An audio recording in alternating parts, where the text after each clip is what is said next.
ಅಥವಾ ಬಜೆಟ್ ಅಂತ ಹೇಳಿ ಬರ್ತದೆ. ಬಜೆಟ್ ಮಂಡನೆ ಮಾಡುವ ದಿನಾಂಕ ಯಾವಾಗ? ಫೆಬ್ರವರಿ 1.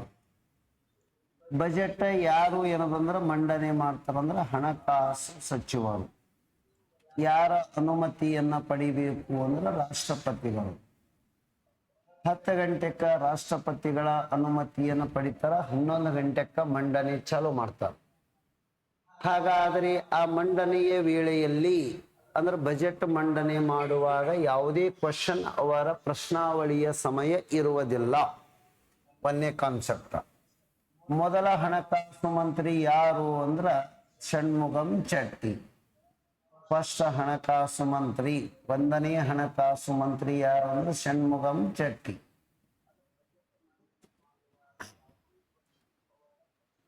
ಷಣ್ಮುಗಂ ಚೆಟ್ಟಿ ಅಂತ ಹೇಳಿ ಬರ್ತಾನೆ. ನೆಕ್ಸ್ಟ್, ಭಾರತದಲ್ಲಿ ಯಾವಾಗಲೂ ಮಂಡನೆಯಾಗುತ್ತಿರುವ ಬಜೆಟ್ ಯಾವಾಗ ಅಂದ್ರೆ ಕೊರತೆ ಬಜೆಟ್ ಅದ. ಡೆಫಿಸಿಯಟ್, ಕೊರತೆ ಬಜೆಟ್ ಮಂಡನೆ ಆಗಲಿಕ್ಕತ್ತದ. ಅಂದ್ರೆ ಇದರ ಅರ್ಥ ಆದಾಯ ಕಮ್ಮದ, ಖರ್ಚು ಅಥವಾ ವೆಚ್ಚದ ಪ್ರಮಾಣ ಹೆಚ್ಚಿಗದ.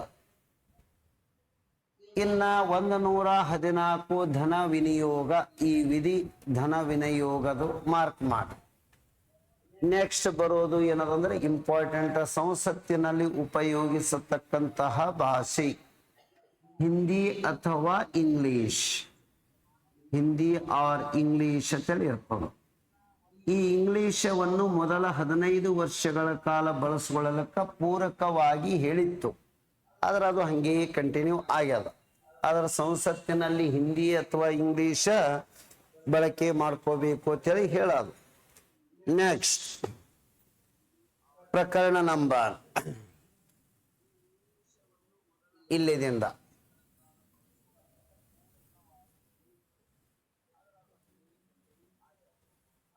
ಸಂಸತ್ತಿನ ವಿರಾಮ ಸ್ಥಿತಿಯಲ್ಲಿ ಅಧ್ಯಾದೇಶಗಳನ್ನು ಹೊರಡಿಸಲು ರಾಷ್ಟ್ರಪತಿಗಳಿಗೆ ಇರುವ ಅಧಿಕಾರ. ಇದರ ಮೀನಿಂಗ್ ಏನು ಅಂದ್ರೆ ಸುಗ್ರೀವಾಜ್ಞೆ ಹೊರಡಿಸುವ ಅಧಿಕಾರನ. ಅಧ್ಯಾದೇಶ ಅಂದ್ರೆ ಸುಗ್ರೀವಾಜ್ಞೆ. ಸುಗ್ರೀವಾಜ್ಞೆ ಎನ್ನುವುದನ್ನ ಯಾರು ಹೊರಡಿಸ್ತಾರ ಅಂತ ಹೇಳಿದ್ರಂದ್ರ ರಾಷ್ಟ್ರಪತಿಗಳು. ಯಾವಾಗ ಅಂದ್ರ ಸಂಸತ್ತಿನ ಅಧಿವೇಶನ ಇಲ್ಲದೆ ಇರುವಾಗ. ಸುಗ್ರೀವಾಜ್ಞೆ ಹೊರಡಿಸಿದ ಬಳಿಕ ಮುಂದೆ ಎಷ್ಟು ವಾರಗಳಲ್ಲಿ ಸಂಸತ್ತಿನಲ್ಲಿ ಅಂಗೀಕಾರ ಆಗಬೇಕು ಅಂದ್ರೂ 6 ವಾರಗಳಲ್ಲಿ ಅಂಗೀಕರಿಸಬೇಕು.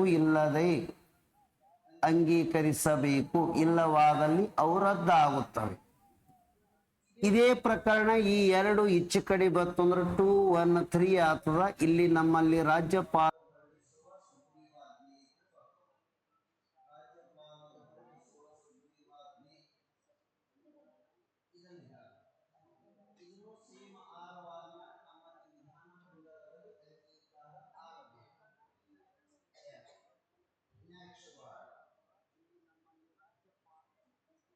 ಒಕ್ಕೂಟದ ನ್ಯಾಯಾಂಗ ಅಂದ್ರ ಈಗ ಬರೀ ಸುಪ್ರೀಂ ಕೋರ್ಟ್, ಹೈಕೋರ್ಟ್ ಇಂಥ ಬಗ್ಗೆ ಇವುಗಳನ್ನ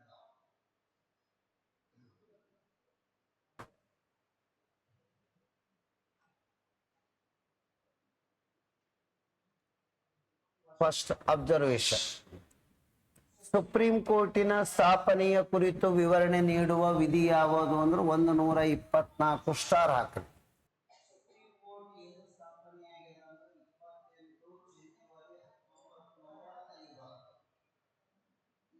ಕೇಂದ್ರ ಕಚೇರಿ ಎಲ್ಲದ ಅಂದ್ರೆ ನವದೆಹಲಿ. ಈ ಸದ್ಯಕ್ಕ ಎಷ್ಟು ನ್ಯಾಯಾಧೀಶರನ್ನು ಒಳಗೊಂಡದಂದ್ರೆ 1+33 ಮೊದಲು 1+7 ಇದ್ದಲ್ಲಿ ಈಗ 1+33 ಆಗ್ಯಾವ.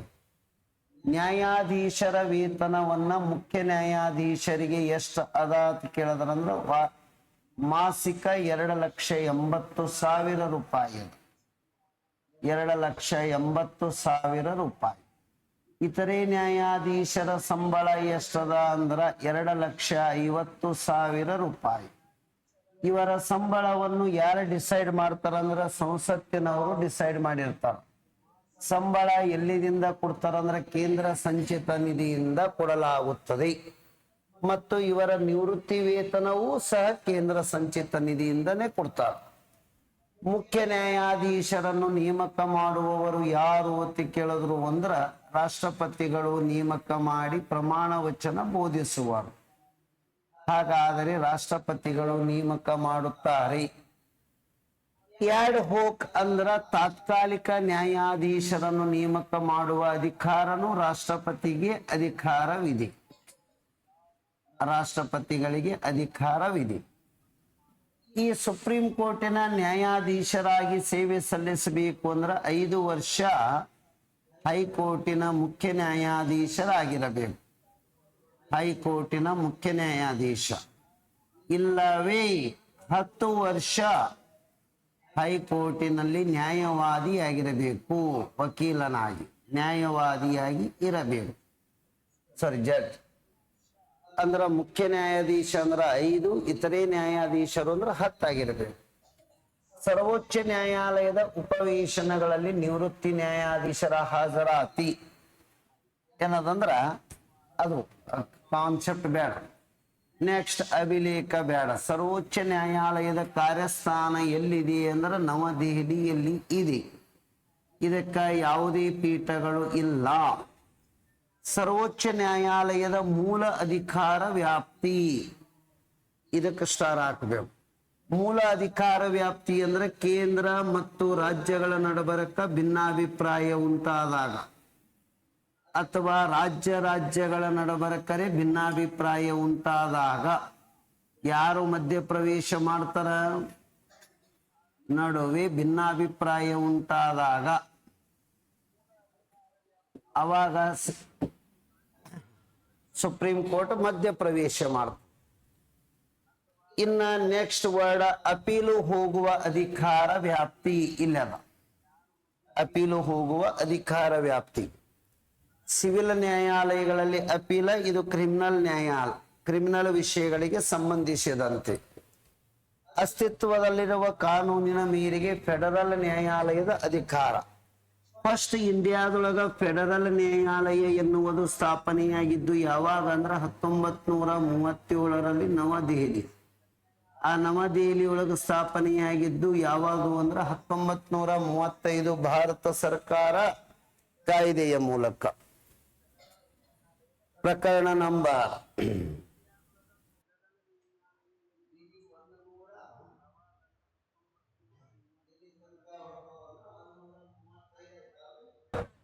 136.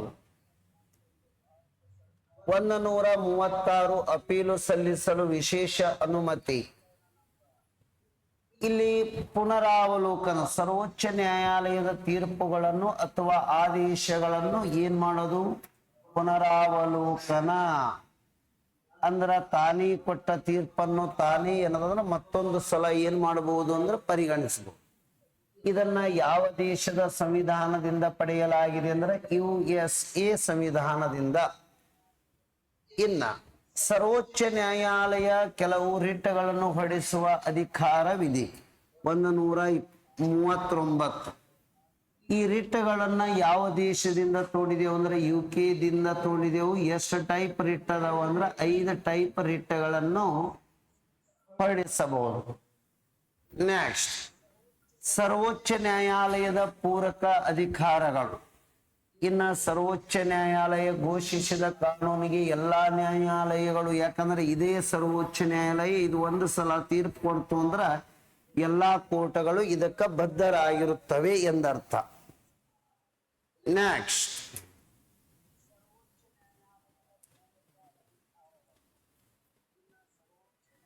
ವಿಧಿ 143ರಿಂದ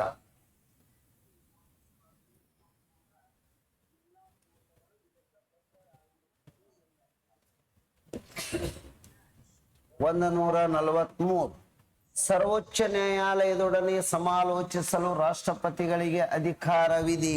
ಸ್ಟಾರ್ ಹಾಕರಿ 143. ನೆಕ್ಸ್ಟ್ ಇನ್ನು ಇಲ್ಲಿದಿಂದ ಸ್ವಲ್ಪ ಅಬ್ಸರ್ವೇಷನ್ ಮಾಡಿ. 148 ಇಂಪಾರ್ಟೆಂಟ್ ಅದ, ಸ್ಟಾರ್ ಹಾಕರಿ.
ರಾಜ್ಯಪಾಲರಿಗೆ ಪ್ರಮಾಣ ವಚನ ಯಾರು ಬೋಧಿಸುವರು ಅಂದ್ರೆ ಹೈಕೋರ್ಟಿನ ಮುಖ್ಯ ನ್ಯಾಯಾಧೀಶ. ಅವರು ಇಲ್ಲಿಲ್ಲ ಅಂದ್ರೆ ಇತರೆ ನ್ಯಾಯಾಧೀಶ ಬೋಧಿಸುವರು. ರಾಜ್ಯಪಾಲರ ಅವಧಿ ರಾಷ್ಟ್ರಪತಿಗಳ ಇಚ್ಛೆಯ ಮೇರೆಗೆ ಇರುತ್ತದೆ. ರಾಷ್ಟ್ರಪತಿ ಇಚ್ಛೆ ಮೇರೆಗೆ ಇರುವುದು. ನೆಕ್ಸ್ಟ್, ರಾಜ್ಯಪಾಲರಾಗಿ ನೇಮಕಗೊಳ್ಳಲು ಅರ್ಹತೆ ಮೇನ್ ಏನಂದ್ರೆ ಭಾರತೀಯ ಪ್ರಜೆಯಾಗಿರಬೇಕು, 35 ವರ್ಷ ವಯಸ್ಸಾಗಿರಬೇಕು, ಲಾಭದಾಯಕ ಹುದ್ದೆಯನ್ನು ಹೊಂದಿರಬಾರದು. ಅಂದ್ರೆ ಗೌರ್ಮೆಂಟ್ ಜಾಬ್ ಅದು ಯಾವುದು ಇರಬಾರದು.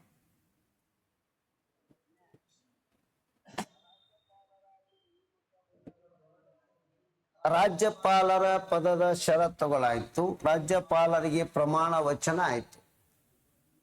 ಕೆಲವು ಆಕಸ್ಮಿಕ ಸಂದರ್ಭಗಳಲ್ಲಿ ರಾಜ್ಯಪಾಲರ ಹುದ್ದೆ ತೆರವು ಆದರೆ ಅವಾಗ ತಕ್ಷಣ ಆ ಕಾರ್ಯವನ್ನು ಹೈಕೋರ್ಟಿನ ಮುಖ್ಯ ನ್ಯಾಯಮೂರ್ತಿಗಳು ನಿರ್ವಹಣೆ ಮಾಡುತ್ತಾರೆ. ಮುಖ್ಯ ನ್ಯಾಯಮೂರ್ತಿ ನಿರ್ವಹಿಸುತ್ತಾರೆ ಅಂತ ಹೇಳಿ ಬರೀಬಹುದು. ಕೆಲವು ಪ್ರಕರಣಗಳಲ್ಲಿ ಕ್ಷಮಾದಾನ ಮಾಡುವ ಅಧಿಕಾರ ರಾಜ್ಯಪಾಲರು ಹೊಂದಿದ್ದಾರೆ. 161. ಯಾರ ಸಲಹೆ ಮೇರೆಗೆ ಅಂದ್ರ ಸಚಿವ ಸಂಪುಟದ ಸಲಹೆ ಮೇರೆಗೆ, ಅಂದ್ರೆ ಸಿಎಂ ಮುಖ್ಯಮಂತ್ರಿಗಳ ನೇತೃತ್ವದ ಸಚಿವ ಸಂಪುಟದ ಸಲಹೆ ಮೇರೆಗೆ ಅಂದ ಸಿಎಂ ನೇತೃತ್ವದ ಸಚಿವ ಸಂಪುಟದ ಸಲಹೆ ಮೇರೆಗೆ, ಸಂಪುಟದ ತೀರ್ಮಾನದೊಂದಿಗೆ. ನೆಕ್ಸ್ಟ್, ರಾಜ್ಯಪಾಲರ ಕಾರ್ಯಾಂಗದ ವ್ಯಾಪ್ತಿ ಸಮಸ್ತ ಏನಂದ್ರೆ ಇವರ ಹೆಸರಿನಲ್ಲಿನೇ ನಡೆಯೋದು. ಇನ್ನ ಮಂತ್ರಿಗಳಿಗೆ ಸಂಬಂಧಿಸಿದ ಕೆಲವು ವಿಧಿಗಳು. ಹೌದು, ಮಂತ್ರಿಗಳು ಎಂದರೆ ಎಷ್ಟು ಅಂದ್ರೆ ವಿಧಾನಸಭೆಯ ಶೇಕಡ ಎಷ್ಟಿರಬೇಕು ಅಂದ್ರ 15% ಏನಿರಬೇಕು ಅಂದ್ರ ಮಂತ್ರಿ ಮಂಡಲ ಇರತಕ್ಕದ್ದು 15% of the total elected body. ರಾಜ್ಯದ ಅಡ್ವೊಕೇಟ್ ಜನರಲ್ ಇವರನ್ನು ಯಾರು ಅಪಾಯಿಂಟ್ ಮಾಡ್ತಾರಂದ್ರ ರಾಜ್ಯಪಾಲ. ಇವರು ರಾಜ್ಯದ ಅತ್ಯುನ್ನತ ಕಾನೂನು ಅಧಿಕಾರಿಯಾಗಿರುತ್ತಾರೆ. ಇವರ ಅಧಿಕಾರದ ಅವಧಿ ರಾಜ್ಯಪಾಲರ ಇಚ್ಛೆಯ ಮೇರೆಗೆ ಇರ್ತವೆ. ರಾಜ್ಯಪಾಲರ ಇಚ್ಛೆಯ ಮೇರೆಗೆ ಮುಖ್ಯಮಂತ್ರಿಗಳು ತಮ್ಮ ಕರ್ತವ್ಯದ ಎಲ್ಲಾ ವಿಚಾರಗಳನ್ನು ಬಂದು ಏನೇನ್ ಕೆಲಸ ಮಾಡ್ಯಾರ ಅನ್ನೋದು ರಾಜ್ಯಪಾಲರಿಗೆ ಮಾಹಿತಿ ಒದಗಿಸುವುದು 167ನೇ ವಿಧಿದಳು. ನೆಕ್ಸ್ಟ್,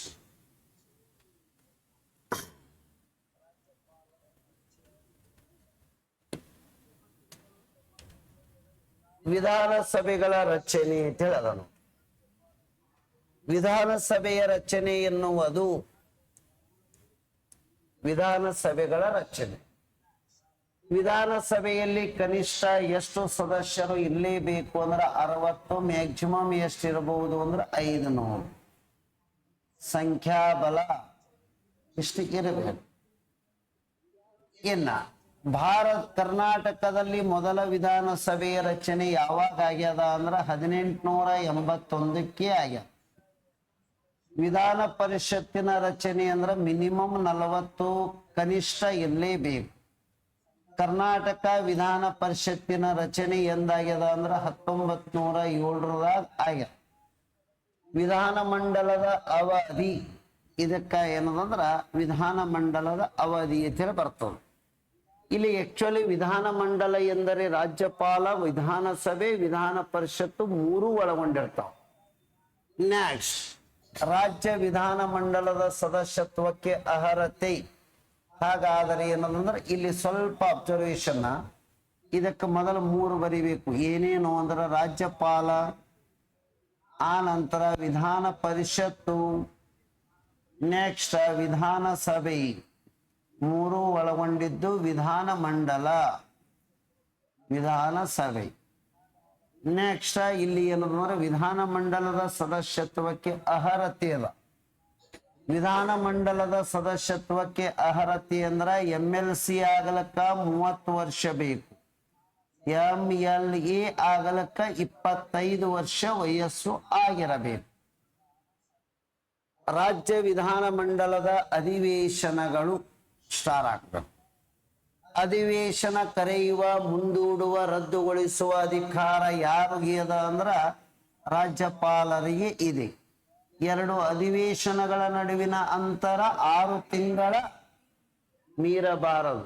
ಮೊದಲನೆಯ ಉಪಸ್ಥಿತಿ ಮತ್ತು ಹೌದ್ರೆ ಕೊನೆಯ ಉಪಸ್ಥಿತಿ ಮತ್ತು ಮೊದಲ ಉಪಸ್ಥಿತಿಗಳ ನಡುವಿನ last date of the session ನ ಮುಂದಿನ ಅಧಿವೇಶನದ ಮೊದಲ ದಿನ.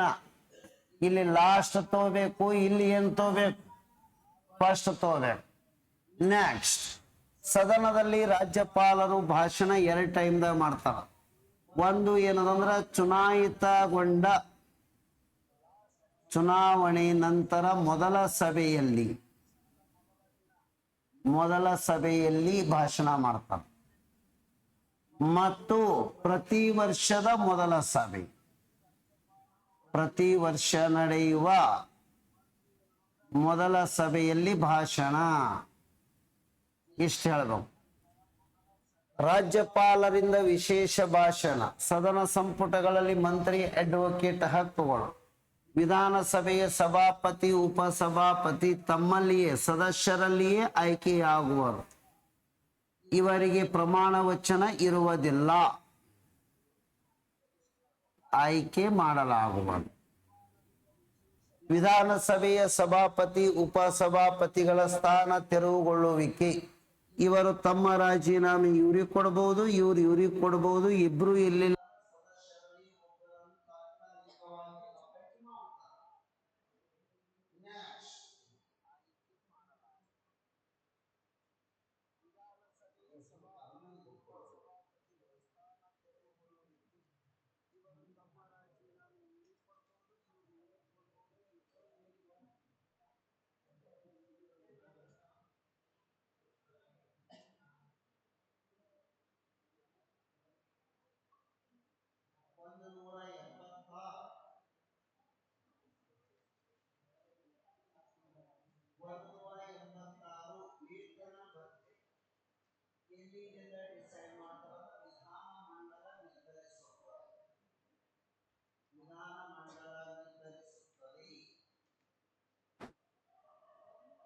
ಇದು ಹೇಳ.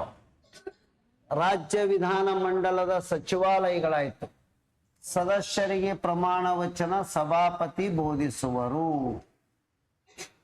ಸಭಾಪತಿಗಳು ಬೋಧನೆ ಮಾಡುವರು. ಸದನದಲ್ಲಿ ಕನಿಷ್ಠ ಹಾಜರಾತಿ ಆ ಸದನದ 10% ಇರತಕ್ಕದ್ದು. 10% ಆಫ್ ದಿ ಬಾಡಿ. ಸ್ಥಾನಗಳು ಖಾಲಿ ಮಾಡುವುದು. ಸದಸ್ಯತ್ವಕ್ಕೆ ಅನರ್ಹತೆ. ಅದೇ ಏಜ್ ಆಗಿತ್ತಲ್ಲ ಅಥವಾ ಸುಳ್ಳು ದಾಖಲೆ ಕೊಟ್ಟಿದ್ರೆ ಇಂಥವು ಬರ್ತಾವ. ನೆಕ್ಸ್ಟ್ ಈ ಸದಸ್ಯರ ವೇತನವು ಸಹ ವಿಧಾನಮಂಡಲನೇ ನಿರ್ಧಾರ ಮಾಡ್ಕೊತವು. ಇಲ್ಲಿ ತನಕ ಬಂದೀವಿ. ಇದೊಂದು ಧನ ವಿಧೇಯಕಗಳಿಗೆ ಇದೊಂದು ಮಾರ್ಕ್ ಮಾಡಿ. ನೆಕ್ಸ್ಟ್ 202 ರಾಜ್ಯ ಬಜೆಟ್ ಅಂತ ಹೇಳಿ ಬರ್ತಾವ. ರಾಜ್ಯ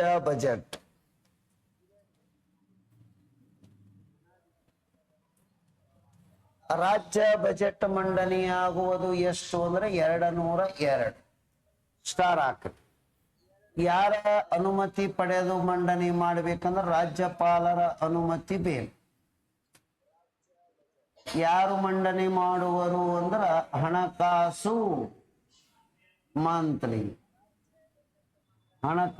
ಮಂತ್ರಿ ಮಂಡಿಸುವರು.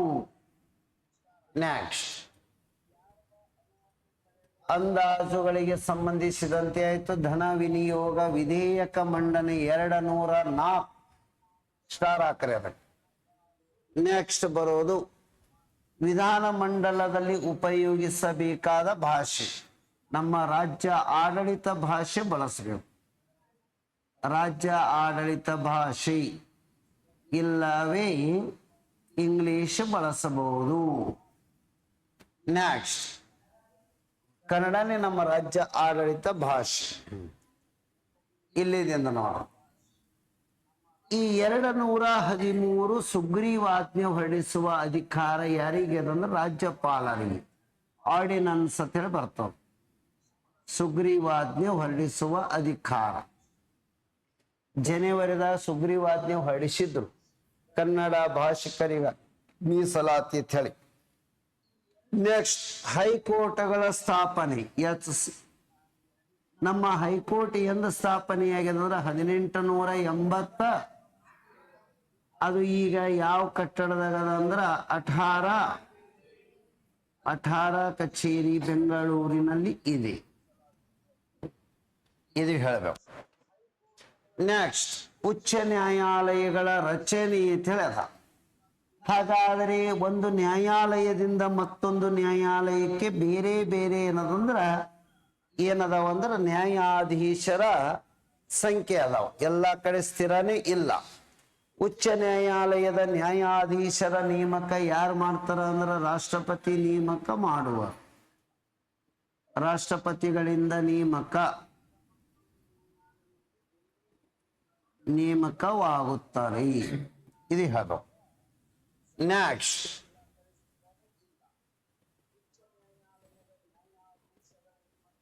ಐತ್ರೆ ಮುಂದಿನ ಮಾತಾಡ್ರೆ.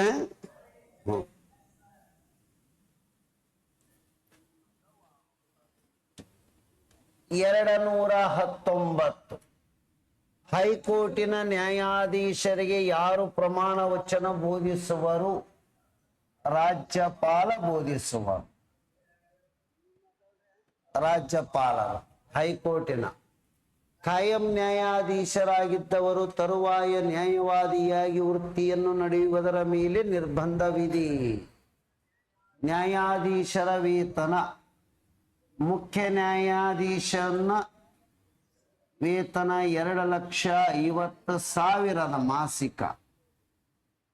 ಹಾಗಾದರೆ ಇತರೆ ನ್ಯಾಯಾಧೀಶ ಇದ್ನಂದ್ರ 2,25,000. ನ್ಯಾಯಾಧೀಶರನ್ನು ವರ್ಗಾವಣೆ ಮಾಡುವ ಅಧಿಕಾರ ಯಾರಿಗೆ ಇದೆ ಅಂದ್ರೆ ರಾಷ್ಟ್ರಪತಿಗೆ ಇದೆ. ನೆಕ್ಸ್ಟ್, ಕಾರ್ಯಾರ್ಥ ಮುಖ್ಯ ನ್ಯಾಯಾಧೀಶರ ನೇಮಕ. ಅವ್ರಿಗೆ ರಾಜ್ಯಪಾಲ ರಾಷ್ಟ್ರಪತಿನೇ ಅದರಾಗೆ ಒಬ್ರು ಏನದಂದ್ರೆ ನೇಮಕ ಮಾಡ್ತಾರೆ. ಅಡಿಷನಲ್ ಮತ್ತು ಕಾರ್ಯಾರ್ಥ ನ್ಯಾಯಾಧೀಶರ ನೇಮಕಾತಿ.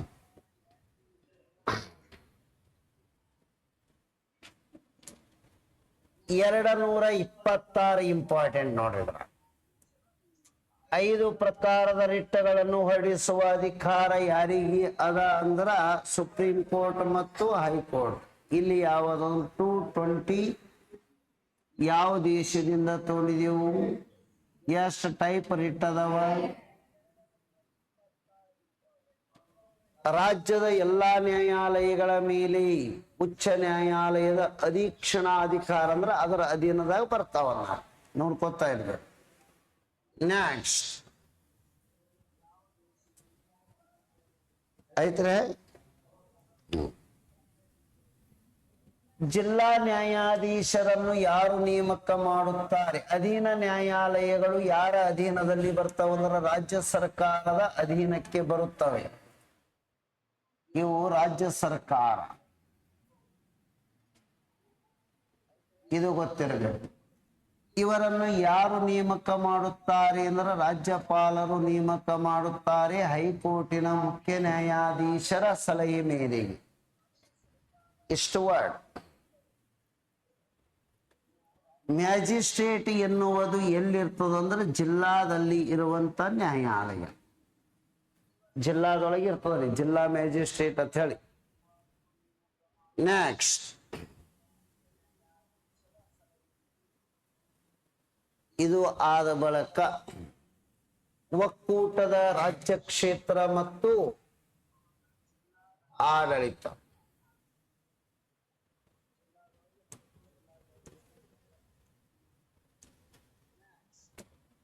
ಕೆಲವು ಒಕ್ಕೂಟ ಕ್ಷೇತ್ರದೊಳಗೆ ವಿನಿಮಯಗಳಿಗೆ ರಾಷ್ಟ್ರಪತಿಗಳಿಗೆ ಇರುವ ಅಧಿಕಾರ. ಈ ವಿಧಿ ಸ್ವಲ್ಪ ಇಂಪಾರ್ಟೆಂಟ್, ಇದಕ್ಕೆ ಸ್ಟಾರ್ ಹಾಕ. 240 ಅನ್ನೋದು ನೆನಪಿಟ್ಕೋ.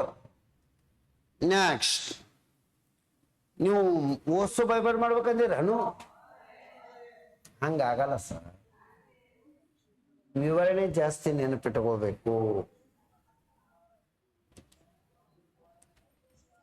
ಇದು PDO ಫಿಕ್ಸ್. ಇದು ಗ್ರಾಮ ಸಭೆ ಅಂದ್ರೆ ಗ್ರಾಮದ ಎಲ್ಲಾ ಮತದಾರರು ಇರ್ತಾರೆ. ಗ್ರಾಮದ ಎಲ್ಲಾ ಮತದಾರರನ್ನ ಗ್ರಾಮ ಸಭೆ ಅಥವಾ ಹಳ್ಳಿಯ ವಿಧಾನಸಭೆ ಅಂತೇಳಿ ಕರೀತಾರೆ. ಪಂಚಾಯಿತಿಗಳ ರಚನೆ ಎನ್ನುವುದು ಇಲ್ಲಿ ಹೇಳ್ತದೆ. ಆದ್ರೆ ಸಂಘಟನೆ ಎನ್ನುವುದು ವಿಧಿ ಎಷ್ಟು ಹೇಳ್ತದಂದ್ರ ಸಂಘಟನೆ ಅನ್ನೋದು 40. ನೆಕ್ಸ್ಟ್, ಇನ್ನ ಪಂಚಾಯಿತಿಗಳಲ್ಲಿ ಸ್ಥಾನಗಳ ಮೀಸಲಾತಿ ಅಂತ ಹೇಳಿ ಬರ್ತವೆ. SC ST OBC 3 ಮೀಸಲಾತಿ ಕೂಡಿ 50%ಕ್ಕಿಂತ ಹೆಚ್ಚಿಗೆ ಇರಬಾರದು, ಅಧಿಕ ಇರಕೂಡದು. ಮಹಿಳಾ ಮೀಸಲಾತಿ 50ಕ್ಕಿಂತ ಕಡಿಮೆ ಇರಬಾರದು. ಪಂಚಾಯಿತಿಗಳ ಅವಧಿ ಮೊದಲ ಸಭೆಯಿಂದ ಎಷ್ಟು ವರ್ಷ ಇರ್ತದ? 5 ವರ್ಷ ಇರ್ತದೆ. ಅಭ್ಯರ್ಥಿಗಳ ಸದಸ್ಯತ್ವಕ್ಕೆ ಅನರ್ಹತೆ ಮಿನಿಮಮ್ ಮೊದಲು ವಯಸ್ಸು ಎಷ್ಟಾಗಿರಬೇಕು? 21 ವರ್ಷಕ್ಕಿಂತ ಕಡಿಮೆ ಇರಬಾರದು. ಮನೆಯೊಳಗೆ ಶೌಚಾಲಯ ಹೊಂದಿರಬೇಕು, ಇಲ್ಲ ಅಂದ್ರೆ ಕಟ್ಟಿಸ್ತೀನಿ ಅಂತ ಹೇಳಬೇಕು. ವರ್ಷನಾಗ ಕಡಿಮೆ ಇರಕೂಡದು.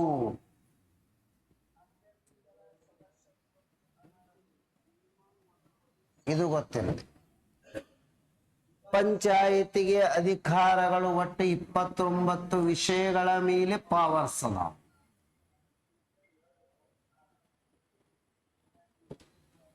ತೆರಿಗೆಗಳನ್ನು ವಿಧಿಸುವ ಅಧಿಕಾರ ಪಂಚಾಯಿತಿ ಹೊಂದಿದೆ. ಹಣಕಾಸಿನ ಪರಿಸ್ಥಿತಿಯನ್ನು ಪರಿಶೀಲಿಸಲು ರಾಜ್ಯ ಹಣಕಾಸು ಆಯೋಗ ಇರ್ತದೆ. ಲೆಕ್ಕಪತ್ರನು ಮಾಡಬೇಕು. ಪಂಚಾಯಿತಿಗಳ ಚುನಾವಣೆ 5 ವರ್ಷಕ್ಕೊಮ್ಮೆ ನಡೀತದ.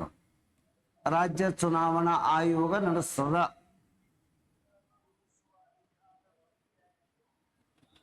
ನೆಕ್ಸ್ಟ್ ಐತ್ರೆ ಇದರ ಮುಂದುವರೆದ ಭಾಗ.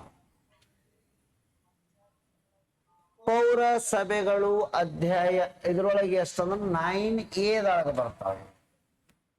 9A ಪೌರಸಭೆಗಳು. ಈ ಪೌರಸಭೆಗಳು ಎನ್ನುವುದು ಸಂವಿಧಾನದ ಎಷ್ಟನೇ ತಿದ್ದುಪಡಿ ಅಂದ್ರ 74ನೇ ತಿದ್ದುಪಡಿ. ಯಾವಾಗ ಕೇಳಿದ್ರ 1992ರಲ್ಲಿ. ಎಂದು ಚಾಲು ಆಯಿತು ಅಂದ್ರೆ 1 ಮೇ 1993. ಮೊದಲ ಮಹಾನಗರ ಪಾಲಿಕೆಯಲ್ಲಿ ಸ್ಥಾಪನೆಯಾಗಿದೆ ಅಂದ್ರೆ ಚೆನ್ನೈ. ಎಷ್ಟರದಾಗಂದ್ರೆ 1687ರಲ್ಲಿ. ಎಷ್ಟು ಗೊತ್ತಿರಿ. ಇದಕ್ಕ ಎಲ್ಲಿದಿಂದ ಎಲ್ಲಿಗೆ ಬರ್ತಾವ? 243 P ದಿಂದ ZG ವರೆಗೆ ಇರ್ತಾವ.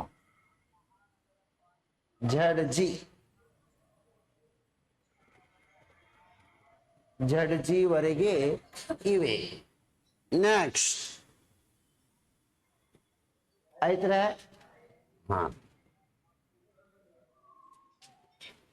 ಪೌರಸಭೆ ಇಲ್ಲಿ ಏನಂದ್ರ ಮಹಾನಗರ ಪಾಲಿಕೆಯ ಸದಸ್ಯರಾಗಲಿಕ್ಕೂ 21 ವರ್ಷ ಬೇಕು. 21 ವರ್ಷ ಅವಧಿ ಅನರ್ಹತೆ. 21 ವರ್ಷ 5 ವರ್ಷ ಅದರ ಅವಧಿ ಹಿಂಗೇರಿ ಆಗಿರಬೇಕು. ಇದನ್ನ ಮಾರ್ಕ್ ಮಾಡಿ. ನೆಕ್ಸ್ಟ್, ಈಗ ಮೊನ್ನೆ 2 ಹೊಸ ಘೋಷಣೆ ಮಾಡ್ಯಾರ. ಒಂದು ರಾಯಚೂರು, ಇನ್ನ ಒಂದು ರಾಯಚೂರು ಬೀದರ ಹೊಸ ಮಹಾನಗರ ಪಾಲಿಕೆ, ನ್ಯೂ ಮುನ್ಸಿಪಲ್ ಕಾರ್ಪೊರೇಷನ್.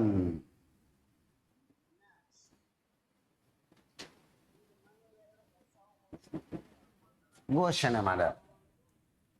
ನೆಕ್ಸ್ಟ್ ಇವು ಎರಡು ಹೊಸದಾಗಿ ಆಗ್ಯಾವ. ಮೊದಲು 11 ಇದ್ದು ರೀ ಅವು. ಒಂದು ಬೃಹತ್ ಬೆಂಗಳೂರು ಹಿಡ್ಕೊಂಡ್ರೆ 11 ಇದ್ದು, ಇವೆರಡು ಕೂಡ್ಸಿದ್ರೆ ಎಷ್ಟಾಗ್ತಾವ? ಹಾ. ಅನುಸೂಚಿತ ಬುಡಕಟ್ಟು ಮತ್ತು ಆ ಪ್ರದೇಶಗಳ ಆಡಳಿತ. ಇಲ್ಲಿ ಒಂದು ಇದಕ್ಕಿಂತ ಮೊದಲ ಏನೋ ಒಂದು ಗೊತ್ತಿರಬೇಕು. ಭಾಗ 9B ಅಂತ ಹೇಳಿ ಒಂದದ. ಭಾಗ 9B. 9B ಎದರ ಬಗ್ಗೆ ಅದಂದ್ರ ಸಹಕಾರಿ ಸಂಘ ಅಂತೇಳಿ ವರ್ಡ್ ಬರ್ಕೋದು.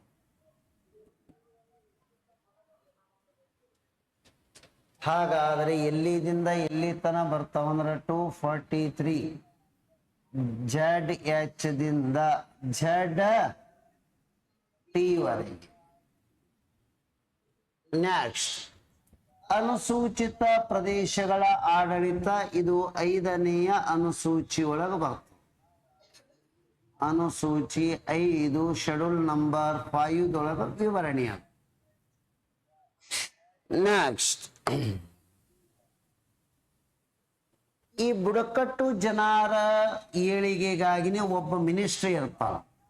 ಅದು ಕೇವಲ ಯಾವ ರಾಜ್ಯದಾಗ ಅದಂದ್ರೆ 1 ಮಧ್ಯಪ್ರದೇಶ, 2 ಛತ್ತೀಸ್ಗಢ, 3 ಒಡಿಸ್ಸಾ, 4 ಜಾರ್ಖಂಡ್. ಈ 4 ರಾಜ್ಯಗಳಲ್ಲಿ ಅವ್ರ ಸಲುವಾಗಿನೇ ಒಬ್ಬ ಬುಡಕಟ್ಟು ಸಮುದಾಯದ ಏಳಿಗೆಗಾಗಿನೇ ಮಿನಿಸ್ಟ್ರಿ ಇರ್ತಾನ. ನೆಕ್ಸ್ಟ್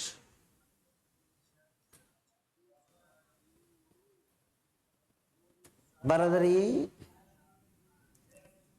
ಬುಡಕಟ್ಟು ಸಮುದಾಯದ ಸಚಿವ ಅಂತ ಹೇಳಿ ಬರೀಬೇಕು. ನೆಕ್ಸ್ಟ್ ಹೌದು, ಭಾರತದಲ್ಲಿ ಹೆಚ್ಚಿಗೆ ಇರುವ ಟ್ರೈಬಲ್ ಪೀಪಲ್ಸ್ ಯಾರು ಅಂತ ಕೇಳಿದ್ರೆ ಏನ್ ಹೇಳೋರು? ಬಿಲ್ಲರು, ಸಂತಾಲರು, ಗೊಂಡರು, ಇವರೆಲ್ಲ ಹೆಚ್ಚಿಗೆ ಇರುವಂತ ಬುಡಕಟ್ಟು ಸಮುದಾಯದವರು. ಈ ಸಂತಾಲ ಜನಾಂಗ ಏನದಂದ್ರ ಸಂತಾಲರು, ಭಿಲ್ಲರು, ಗೊಂಡರು. ನಮ್ಮಲ್ಲಿ ಕರ್ನಾಟಕದೊಳಗ ಸೋಲಿಗರು, ಹಕ್ಕಿ ಪಿಕ್ಕಿ ಇವರೆಲ್ಲ ಬರ್ತಾರೆ. ನೆಕ್ಸ್ಟ್ ವರ್ಡ್ ಭಾಗ ನಂಬರ್ 11.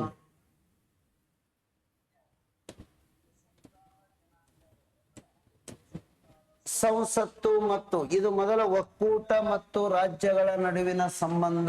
ಯಾವ ಆಯೋಗ ಅಂದ್ರೆ ಸರ್ಕಾರಿಯ ಆಯೋಗ.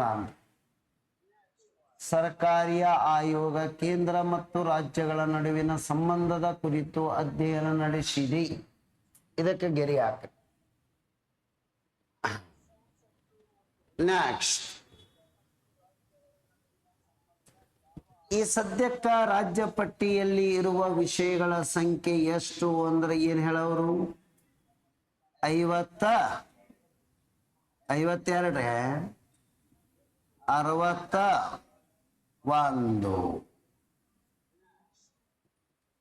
ಕೇಂದ್ರ ಪಟ್ಟಿ ಒಳಗೆ ಎಷ್ಟವ ಅಂದ್ರೆ 100 ಅದಾವ. ಸಮವರ್ತ ಪಟ್ಟಿದೊಳಗ ಮಾಡಿ. ನೆಕ್ಸ್ಟ್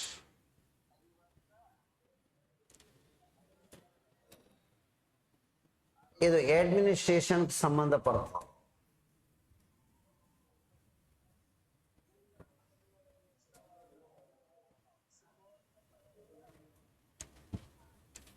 ಇಲ್ಲ ಈ ಅಂತರಾಜ್ಯ ನದಿ ವಿವಾದ ಇವು ಎಲ್ಲ ಏನಂದ ಬಗೆಹರಿಸಬೇಕು ಅಂದ್ರ ನ್ಯಾಯ ನಿರ್ಣಯ ಇರ್ತದ. ಫಸ್ಟ್ ಅಂತರಾಜ್ಯ ನದಿ ಮಂಡಳಿಗೆ ಚೇರ್ಮನ್ ಯಾರು ಇರ್ತಾರ ಅಂದ್ರೆ PM ಇರ್ತಾರ. ಯಾರು ಇರ್ತಾರ್ರಿ? ಅಂತರಾಜ್ಯ ನದಿ ಮಂಡಳಿಗೆ ಚೇರ್ಮನ್ ದೇವರೇ ಇರೋರು. ನೆಕ್ಸ್ಟ್ ಇನ್ನು ಅಂತರಾಜ್ಯ ಪರಿಷತ್ತಿಗೆ ಯಾರ ಅಧೀನದೊಳಗೆ ಬರ್ತದೆ ಇದು ಅಂತ ಕೇಳ್ತಾರ. ಹೋಮ್ ಮಿನಿಸ್ಟರ್, ಗೃಹ ಸಚಿವ,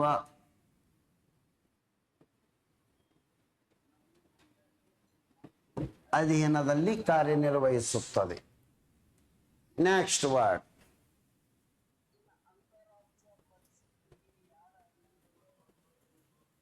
ಹಣಕಾಸು ವಿಷಯ ಸಾಧಿಲ್ವಾರು ನೀ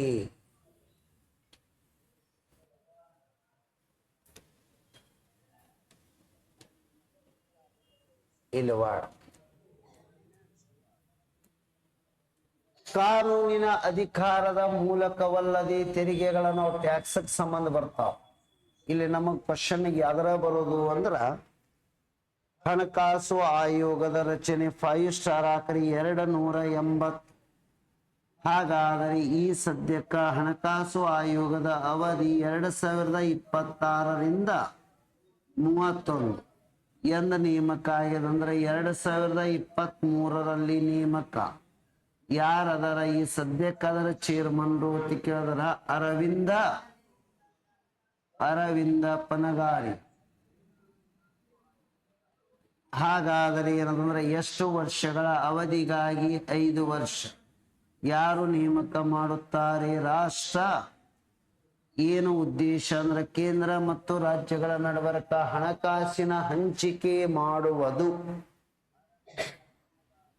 ರಾಷ್ಟ್ರಪತಿಗೆ ತನ್ನ ವರದಿ ಕೊಡ್ತದೆ. ನೆಕ್ಸ್ಟ್ ಐತ್ರೆ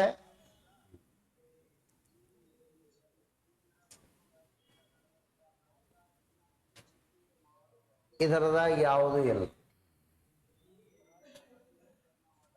ತಡ್ರಿ, ಕೆಲವೊಂದು ಸಂಬಂಧಿ ಕ್ವಶನ್ಸೇ ಬರ್ತಾವ.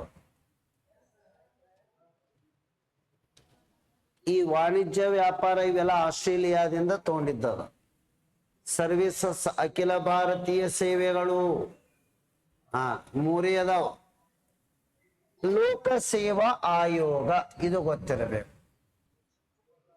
UPSC ಮತ್ತು KPSC.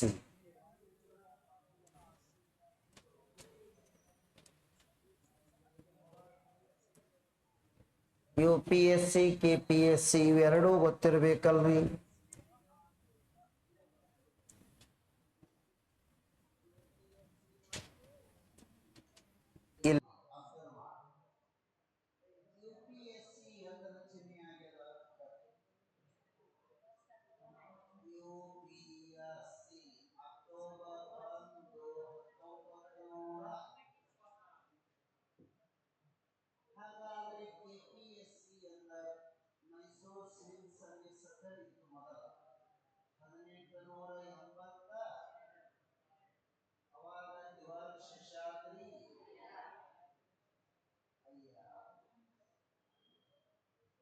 ಸದಸ್ಯರ ಅವಧಿ ಎಷ್ಟಿತ್ತು? ಎಷ್ಟು ಜನ ಸದಸ್ಯರು? 9ರಿಂದ 11 ಸದಸ್ಯರು. UPSC ಸದಸ್ಯರನ್ನು ಯಾರು ನೇಮಕ ಮಾಡ್ತಾರ? ರಾಷ್ಟ್ರಪತಿ. ಹಾಗಾದರೆ ಇವರನ್ನ ಯಾರು ಅಪಾಯಿಂಟ್ ಮಾಡ್ತಾರ? ರಾಜ್ಯಪಾಲ. UPSC ಸದಸ್ಯರ ಅಧಿಕಾರದ ಅವಧಿ ಎಷ್ಟು ಅಂತ ಕೇಳ್ತಾರೆ. 6 ವರ್ಷ ಇಲ್ಲವೇ 65 ವರ್ಷದವರೆಗೆ. ನಮ್ಮಲ್ಲಿ KPSC ಎಷ್ಟಿರ್ತಾರಂದ್ರ 6 ಇಲ್ಲವೇ 62 ವರ್ಷದವರೆಗೆ. ಇದನ್ನು ನೆಕ್ಸ್ಟ್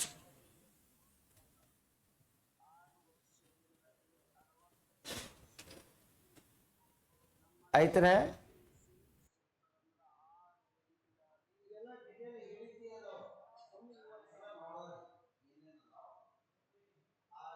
ನ್ಯಾಯಾಧೀಕರಣ ಬೇಡ. ಚುನಾವಣೆಗಳ ಕುರಿತು ಅಧ್ಯಯನ ಮಾಡುವುದು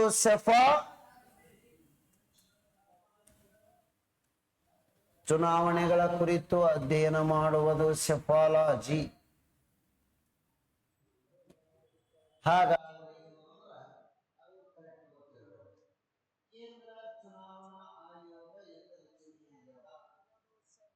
ಕೇಂದ್ರ ಚುನಾವಣಾ ಆಯೋಗ ಡ್ಯಾಶ್ 1950 ಜನವರಿ 25 ರಾಷ್ಟ್ರೀಯ ಮತದಾರರ ದಿನ. ಇದು ಮತದಾರರ ದಿನ. ಹಾಗಾದರೆ ಮೊದಲು ಎಷ್ಟು ಮಂದಿ ಇದ್ರು? ಇದ್ರಾಗ ಒಬ್ಬರೇ ಇದ್ರು. ಏಕ ಸದಸ್ಯ ಆಯೋಗ. 93 ಹಿಡಿದು ಇದು ಎಷ್ಟಾಗ್ಯದ ಅಂದ್ರ ತ್ರಿಸದಸ್ಯ ಆಯೋಗ 93ರಿಂದ ಆಗ್ಯ.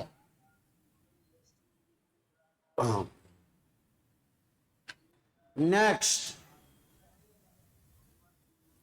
ಬರ್ರಿ ಪಟ್ನೆವರಿ ನೋಡ.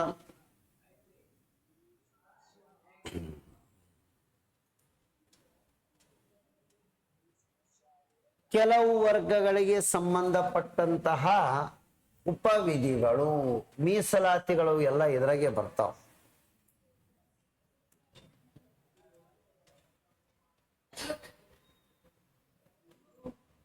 ಮುನ್ನೂರ 30 SC ಮತ್ತು ST ಸಮುದಾಯಗಳಿಗೆ ಲೋಕಸಭೆ ಚುನಾವಣೆಯಲ್ಲಿ ಮೀಸಲಾತಿ ಸ್ಟಾರ್ ಹಾಕ್ರಿ. ಅದಕ್ಕ ಲೋಕಸಭೆಯಲ್ಲಿ ಆಂಗ್ಲೋ ಇಂಡಿಯನ್ ಮೀಸಲಾತಿಯನ್ನು ರದ್ದುಗೊಳಿಸಲಾಗಿದೆ.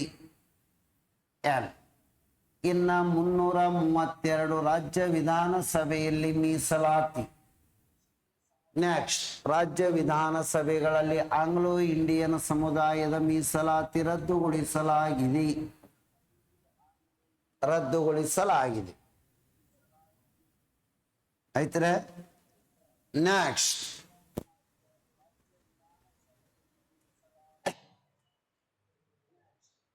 ಇದು ಆದ ಬಳಿಕ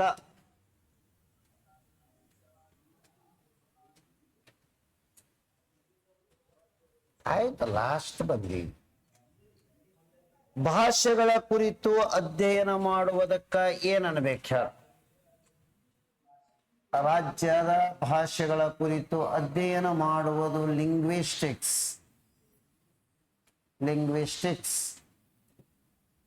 ಹಾಗಾದರೆ ಒಕ್ಕೂಟದ ಭಾಷೆ ಏನಾಗಿದೆ ಅಂದ್ರೆ ಹಿಂದಿ ಮಾತ್ರವಾಗಿದೆ. ಇಂಗ್ಲಿಷ್ ಪೂರಕವಾಗಿ ಬಳಸಬಹುದು. ಅದು ವಾರ್ಡ್ ಆಯ್ತರೆ. ಅಲ್ಲೇ ಪ್ರಾಥಮಿಕ ಹಂತದಲ್ಲಿ ಶಿಕ್ಷಣವನ್ನು ಯಾವ ಭಾಷೆಯಲ್ಲಿ ಬಳಸಬೇಕು?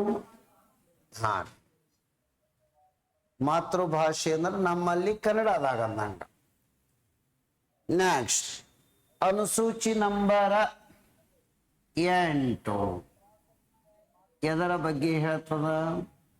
ಭಾಷೆ. ಹಾಗಾದರೆ ಮೊದಲ ಏಸ ಭಾಷೆ ಇದ್ದು ಈಗ ಎಷ್ಟದವ್ರಿ? ಇದು ಬರೀ 8 ಅನುಸೂಚಿ. ನೆಕ್ಸ್ಟ್ ಇದು ಆದ ಬಳಿಕ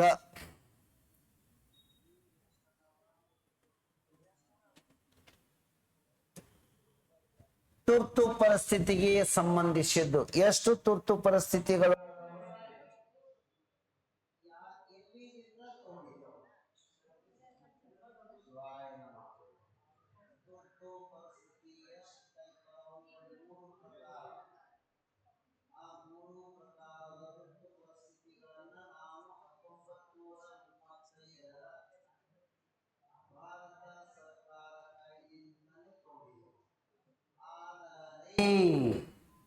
ಅವಾಗ ಮೂಲಭೂತ ಹಕ್ಕು ತಡೆ ಹಿಡಿಯುವುದು. ಮೂಲಭೂತ ಹಕ್ಕನ್ನು ತಡೆಯುವುದು ವಿಧಾನ ಏನದಲ್ರಿ, ಅದನ್ನ ಜರ್ಮನಿಯಿಂದ ತಗೊಂಡಿದ್ದೆವು. ಜರ್ಮನಿಯಿಂದ 352 ರಾಷ್ಟ್ರೀಯ ತುರ್ತು ಪರಿಸ್ಥಿತಿ 3 ಸಲ ಘೋಷಣೆ ಆಗ್ಯಾವ.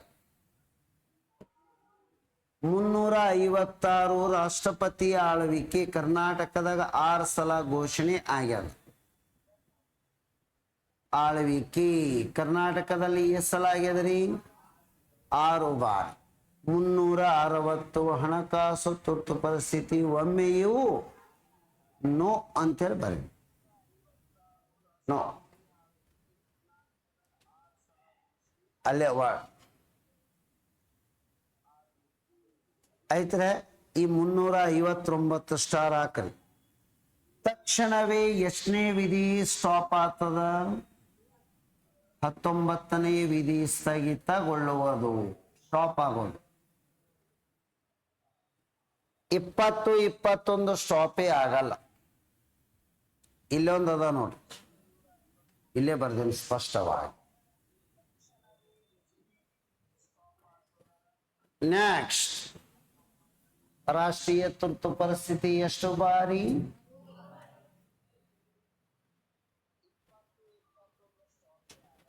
ಸಂಕೀರ್ಣತೆ ಇವೇನಿಲ್ಲ. ಸಂವಿಧಾನ ತಿದ್ದುಪಡಿ ಮಾಡುವ ವಿಧಾನವನ್ನು ನಾವು ಯಾವ ದೇಶದಿಂದ ಪಡೆಯಲಾಗಿದೆ? ದಕ್ಷಿಣ ಸೌತ್ ಆಫ್ರಿಕಾ.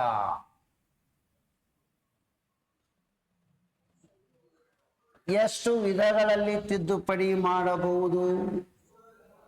3 ವಿಧಗಳಲ್ಲಿ ತಿದ್ದುಪಡಿ ಮಾಡಬಹುದು. ಮೊದಲನೆಯ ತಿದ್ದುಪಡಿ ಯಾವಾಗ ಆಗ್ಯದ? 18 ಜೂನ್ 1900. ಟೋಟಲ್ ಎಷ್ಟು ತಿದ್ದುಪಡಿ ಆಗ್ಯಾವ? 106 ತಿದ್ದುಪಡಿ.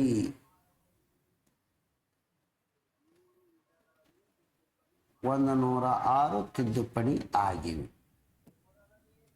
ನೆಕ್ಸ್ಟ್, 368 ಆದ ಬಳಿಕ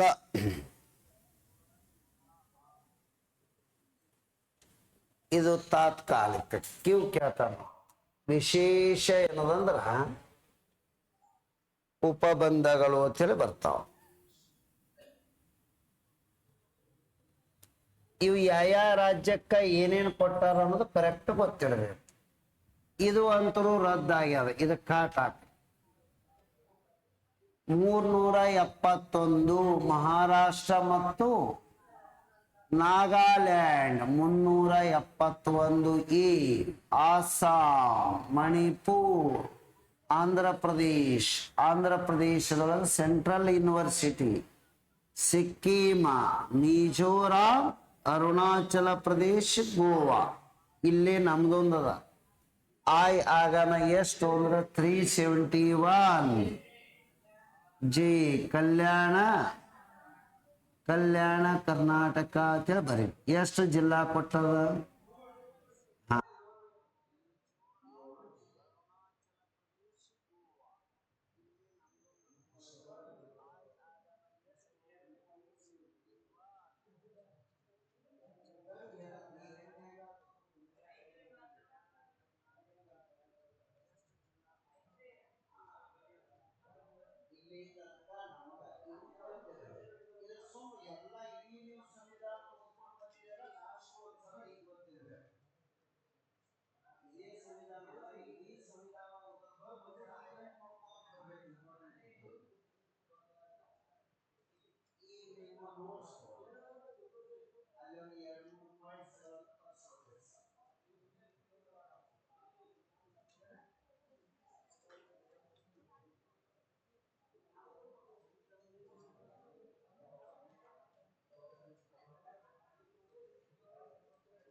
ಅಡ್ಮಿನಿಸ್ಟ್ರೇಟಿವ್ ರಿಫಾರ್ಮ್ಸ್ ಕಮಿಷನ್, ಆಡಳಿತಾತ್ಮಕ ಸುಧಾರಣಾ ಆಯೋಗಗಳು. ಹೆಡ್ಲೈನ್: ಆಡಳಿತಾತ್ಮಕ ಸುಧಾರಣಾ ಆಯೋಗಗಳು.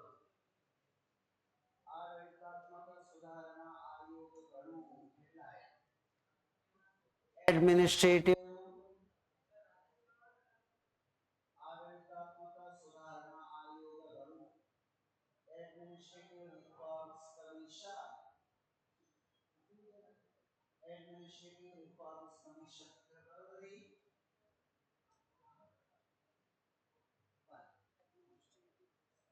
ಮೊದಲನೇ ಅಥವಾ ಒಂದನೆಯ ಆಡಳಿತ ಸುಧಾರಣಾತ್ಮಕ ಆಯೋಗ. ಮೊದಲನೆಯ ಆಡಳಿತ ಸುಧಾರಣಾತ್ಮಕ ಆಯೋಗ.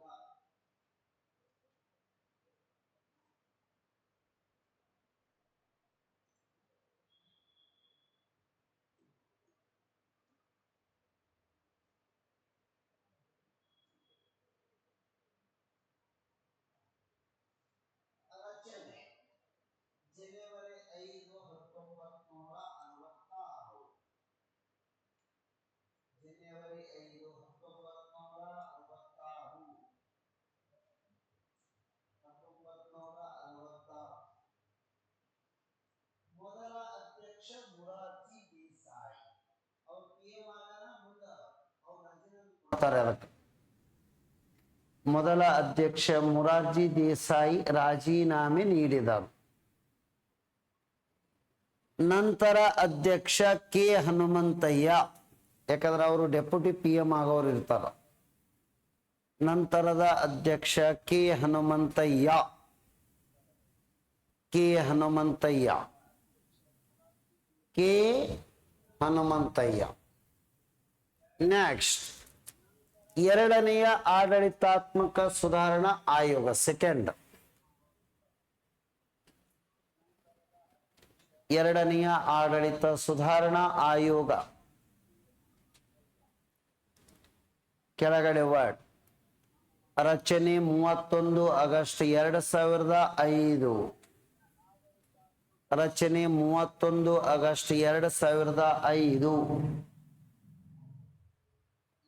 Chairman doctor Veerappa Moily. Veerappa Moily. Veerappa Moily. Next, in word. Rajamannar ಆಯೋಗ, ಹೊಸದ. ರಾಜಮನ್ನಾರ್ ಆಯೋಗ. ರಾಜಮನ್ನಾರ್ ಆಯೋಗ.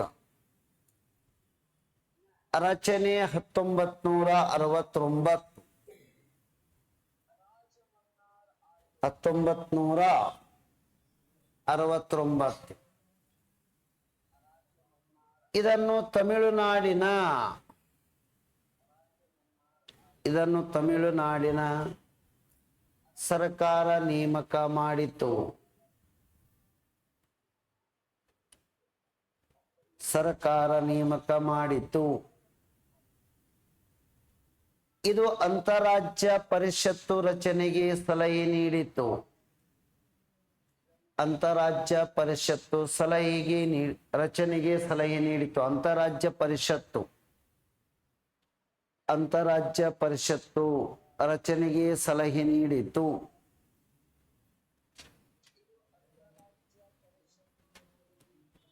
ಅಂತಾರಾಜ್ಯ ಪರಿಷತ್ತು ರಚನೆಗೆ ಸಲಹೆ ನೀಡಿತು.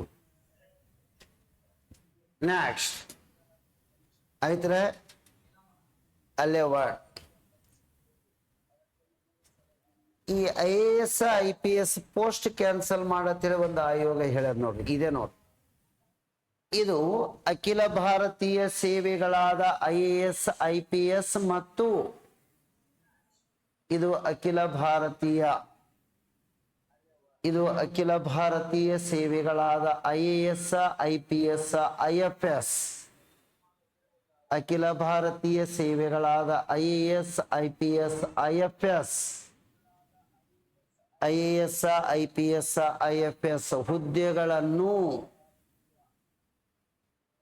ರದ್ದುಗೊಳಿಸಲು ಸಲಹೆ ನೀಡಿತು. ಹುದ್ದೆಗಳನ್ನು ರದ್ದುಗೊಳಿಸಲು ಸಲಹೆ ನೀಡಿತು. ರದ್ದುಗೊಳಿಸಲು ಸಲಹೆ ನೀಡಿತು. ನೆಕ್ಸ್ಟ್, ಸರ್ಕಾರಿಯ ಆಯೋಗ. ಸರ್ಕಾರಿಯ ಆಯೋಗ. ಸರ್ಕಾರಿಯ ಆಯೋಗ ಹೆಡ್ಲೈನ್ ಅಲ್ಲೇ ವರ್ಡ್. ರಚನೆ 1983. ಅವೊಬ್ಬ ವ್ಯಕ್ತಿ ಅದನ್ನು ಸರ್ಕಾರಿಯ ಅಂತೇಳಿ. ರಚನೆ 1983. ಉದ್ದೇಶ ಅಂತಾರಾಜ್ಯಗಳ ನಡುವಿನ ಸಂಬಂಧವನ್ನು ಕುರಿತು ಅಧ್ಯಯನ ಮಾಡುವುದು. ಅಂತಾರಾಜ್ಯಗಳ ನಡುವಿನ ಸಂಬಂಧವನ್ನು ಕುರಿತು ಅಧ್ಯಯನ ನಡೆಸಿತು. Inter state. ಅಂತಾರಾಜ್ಯಗಳ ನಡುವಿನ ಸಂಬಂಧವನ್ನು ಕುರಿತು ಅಧ್ಯಯನ ನಡೆಸಿತು. ಅಂತಾರಾಜ್ಯಗಳ ನಡುವಿನ ಸಂಬಂಧವನ್ನು ಕುರಿತು ಅಧ್ಯಯನ ನಡೆಸಿತು. ನೆಕ್ಸ್ಟ್, ಆಯ್ತ್ರೆ, ಅಲ್ಲೇ ವರ್ಡ್.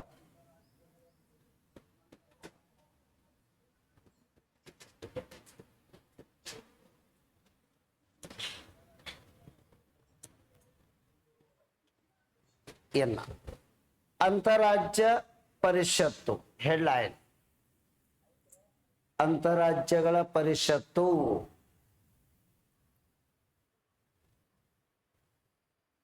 ಅಂತಾರಾಜ್ಯಗಳ ಪರಿಷತ್ತು ಅಂತ ಹೇಳಿ ವರ್ಡ್ ಬನ್ನಿ. ವಿಧಿ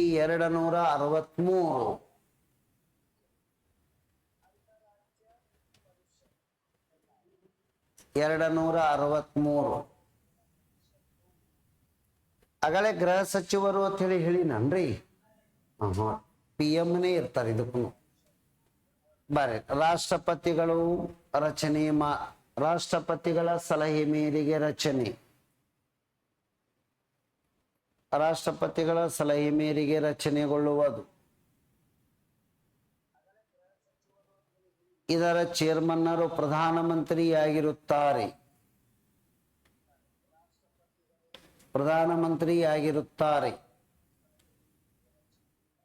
ಇದರಲ್ಲಿ ಎಲ್ಲಾ ರಾಜ್ಯದ ಮುಖ್ಯಮಂತ್ರಿಗಳು ಸದಸ್ಯರಾಗಿರುತ್ತಾರೆ. ಎಲ್ಲಾ ರಾಜ್ಯದ ಮುಖ್ಯಮಂತ್ರಿಗಳು ಸದಸ್ಯರು ಆಗಿರುತ್ತಾರೆ. ಎಲ್ಲಾ ರಾಜ್ಯದ ಮುಖ್ಯಮಂತ್ರಿಗಳು ಸದಸ್ಯರಾಗಿರುತ್ತಾರೆ. ಆಯ್ತ್ರೆ?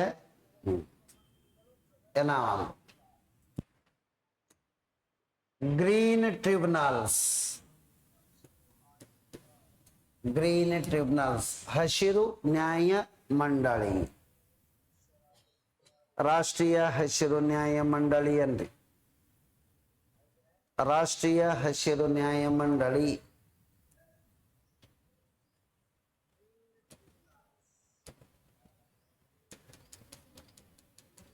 ರಾಷ್ಟ್ರೀಯ ಹಸಿರು ನ್ಯಾಯ ಮಂಡಳಿ ಅಂತೇಳಿ ಮಾಡ್ಬೇಕು.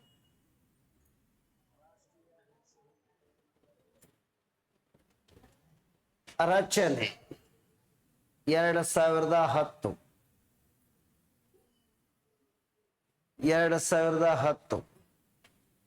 ನೆಕ್ಸ್ಟ್ ಉದ್ದೇಶ ಪರಿಸರದ ಕುರಿತು ಪರಿಸರಕ್ಕೆ ಸಂಬಂಧಿಸಿದ ಪ್ರಕರಣಗಳನ್ನು ವಿಚಾರಣೆ ನಡೆಸುವುದು. ಪ್ರಕರಣಗಳನ್ನು ಕುರಿತು ವಿಚಾರಣೆ ನಡೆಸುವುದು. ಇದು ಶಾಸನಬದ್ಧ ಸಂಸ್ಥೆಯಾಗಿದೆ.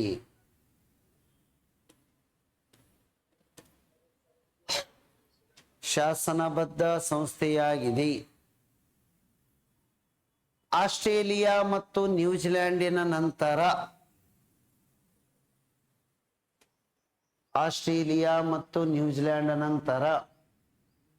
ಹಸಿರು ನ್ಯಾಯಮಂಡಳಿ ನೇಮಕ ಮಾಡಿದ ಮೂರನೆಯ ದೇಶ ಭಾರತ. ಆಸ್ಟ್ರೇಲಿಯಾ ಮತ್ತು ನ್ಯೂಜಿಲೆಂಡದ ನಂತರ ಹಸಿರು ನ್ಯಾಯಮಂಡಳಿ ನೇಮಕ ಮಾಡಿದ ಮೂರನೆಯ ದೇಶನೇ ಯಾವುದು? ಭಾರತ್. ಮೂರನೆಯ ದೇಶ ಭಾರತ್. ನೆಕ್ಸ್ಟ್, ಇದರ ಪ್ರಧಾನ ಕಚೇರಿ ದೆಹಲಿ.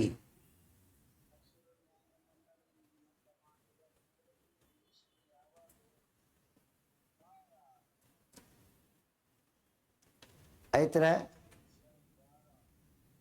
ಇದರ ಅಧ್ಯಕ್ಷರು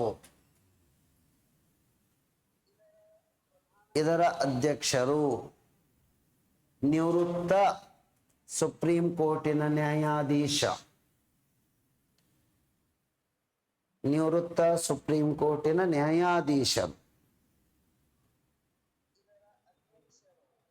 ಈಗಿನ ಅಧ್ಯಕ್ಷರು ಪ್ರಕಾಶ್ ಶ್ರೀವಾಸ್ತವ.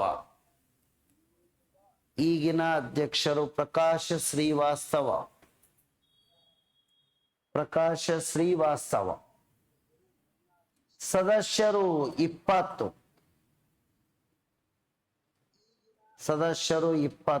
ಬ್ರಾಕೆಟ್ದಾಗ ಇದರಲ್ಲಿ 10 ಸದಸ್ಯರು ನಿವೃತ್ತ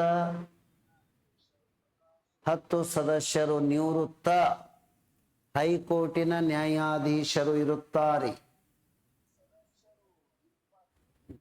ನಿವೃತ್ತ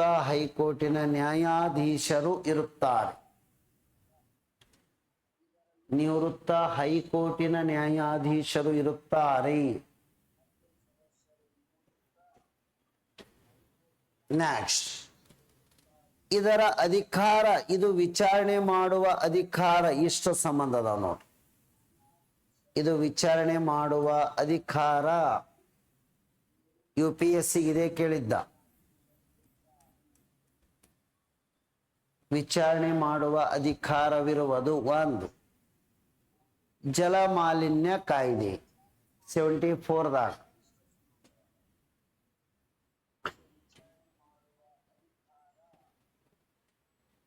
ಜಲ ಮಾಲಿನ್ಯ ಕಾಯ್ದೆ 19,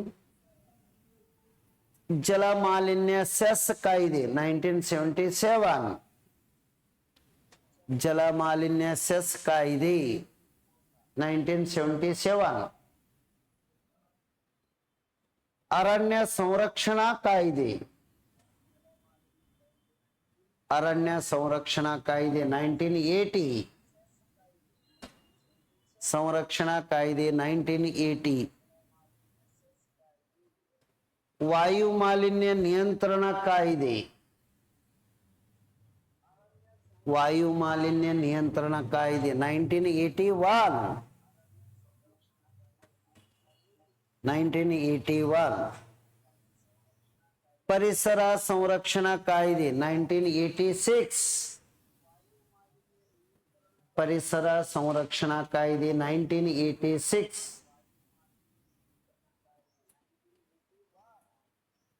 ಸಾರ್ವಜನಿಕ ಹೊಣೆಗಾರಿಕೆಯ ವಿಮಾ ಕಾಯ್ದೆ, ಸಾರ್ವಜನಿಕ ಹೊಣೆಗಾರಿಕೆ ವಿಮಾ ಕಾಯ್ದೆ 1991, ಸಾರ್ವಜನಿಕ ಹೊಣೆಗಾರಿಕೆ ವಿಮಾ ಕಾಯ್ದೆ 1991. ಲಾಸ್ಟ್ ಜೈವಿಕ ವೈವಿಧ್ಯ ಕಾಯ್ದೆ 2002, ಜೈವಿಕ ವೈವಿಧ್ಯ ಕಾಯ್ದೆ 2002. ಇಷ್ಟೆಲ್ಲ ಆಲೋಚನೆಗಳು ಇರಬೇಕು. ಎದರ ಬಗ್ಗೆ ಮುಗೀತು? ಕಂಪ್ಲೀಟ್ ಆಯ್ತು. ಇನ್ನು ಇದಕ್ಕಿಂತ ಹೆಚ್ಚಿಗೆ ಏನೂ ಇರಲ್ಲ. ಇದೇ ಕಂಡಪಟ್ಟಿ ಏನಂದ್ರೆ ಓದೋದ್ರ ಸಾಕು. ತಿಳಿದ್ರೆ ಇದರೊಳಗ ಒಂದು ಏನು ಬರ್ತದ ಅಂದ್ರೆ ಮನಿ ಬಿಲ್ಲ, ಫೈನಾನ್ಸ್ ಬಿಲ್ 1, ಫೈನಾನ್ಸ್ ಬಿಲ್ 2 ಅಂತ ಹೇಳಿ ಬರ್ತಾವ. ಅವನ್ನ ಈ ಎಕನಾಮಿಕ್ಸ್ ಪ್ಲಸ್ ಸಂವಿಧಾನ ಎರಡೂ ಕಡೆ ಕೂಡಿ ಒಂದೇ ಸಲ ಇವತ್ತೇ ಮಧ್ಯಾಹ್ನದಾಗ ಹೇಳ್ಬಿಡ್ತೀನಿ. ಇವತ್ತು PDF ಬಿಟ್ಟಿನಿ ಅದರು. PDF ಬಿಟ್ಟಿನಿ. ಅದು ಒಂದು ಎರಡು ಕಡೆ ಬರ್ತದೆ, ಎಕನಾಮಿಕ್ಸ್ದಾಗೂ ಬರ್ತದ, ಕಾನ್ಸ್ಟಿಟ್ಯೂಷನ್ದಾಗ ಬರ್ತದ. ಅದು ಒಂದು ಕ್ರಾಸ್ ಆಗ್ತದ ಅಂತೇಳಿ ಮಧ್ಯಾಹ್ನ ಎಕನಾಮಿಕ್ಸ್ದಾಗ ಹೇಳೋ ಹೊತ್ತಿಗೆ ನೀವು ಅದರಾಗರೆ ಬರ್ಕೋರಿ, ಇದರಾಗರೆ ಬರ್ಕೋರಿ, ಮುಗಿತದ. ಅದು ಭಯಪಟ್ಟ ಆಗ್ತದ, ಅದರದೇನು ತೊಂದರೆ ಇಲ್ಲ. ಇವು ಲಾಸ್ಟಿಗೆ ಏನದಂದ್ರೆ ಹಿಂಗ ನಾವು ತಿಳ್ಕೊಂಡಿರ್ಬೇಕು. ಇಲ್ಲಿಗೆ ಯಾವುದು ಮುಗೀತು?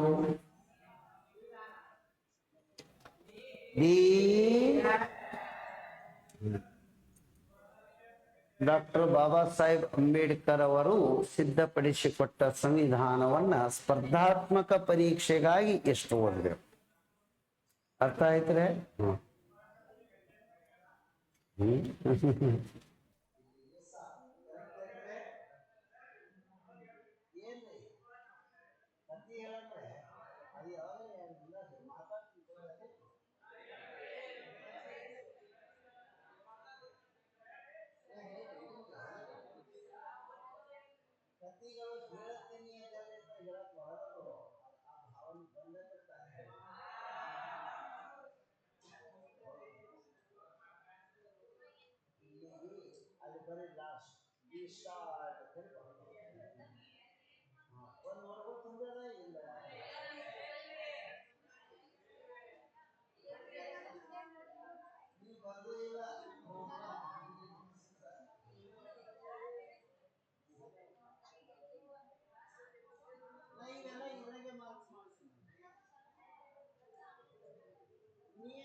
ಯಾವ